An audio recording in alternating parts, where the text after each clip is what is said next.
విశాఖపట్నంలో నిర్మించిన గాజువంతెన ఇది.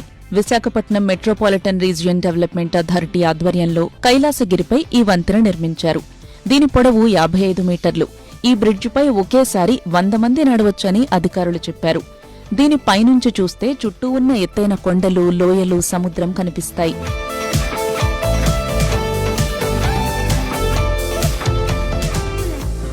ఈ బ్రిడ్జ్ చూసారంటేనండి, ఇది మొత్తం వచ్చేసి అరౌండ్ 45 టన్ స్టీల్స్ మేము యూజ్ చేసాం దీనికోసం. దీని కెపాసిటీ వచ్చేసి 100 మెంబర్స్ ఎట్ ఎ టైం దీని మీద వాక్ చేయగలరు. మీరు చూసారంటే you can see the length 55 metres.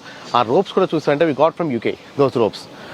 Glasses చూసారండి, ఏవి 42 mm, very thickness. As of now actually ఇంత థిక్నెస్ మేము R&D చేపించి రెడీ చేయించాం from Germany. We got it imported from Germany. And moreover if you can see the anchors, అది మేము Vietnam నుంచి తీసుకొచ్చామండి. If you can see the D shackles. So everything, ఇవన్నీ ఏంటంటే ఎవ్రీథింగ్ ఇన్ ఆల్ ఆస్పెక్ట్స్ మేము security కోసం కానీ లేదా వచ్చే టూరిస్ట్ యొక్క సేఫ్టీ ఎక్కడ కూడా మేము కాంప్రమైజ్ అవ్వలేదన్నమాట. మోర్ ఓవర్ మీకు 10 years బ్యాక్ ఇక్కడ హుద్ వచ్చింది ఇదే పాయింట్లో. So that time we observed around 230 nautical miles of wind force. So అది కూడా మేము మైండ్లో పెట్టుకుని we have design such a way so that it can sustain up to 250 nautical miles wind force. 250 nautical miles వచ్చినా ఏం కాదు. Only restriction is 1 year బేబీని carry చేయకూడదు, బిలో 1 year. అంటే భుజాల మీద వేసుకుని ఎవరిని క్యారీ చేసుకోకూడదు. No age restriction. From 2 years to you can come up to 90 years also even if they can walk.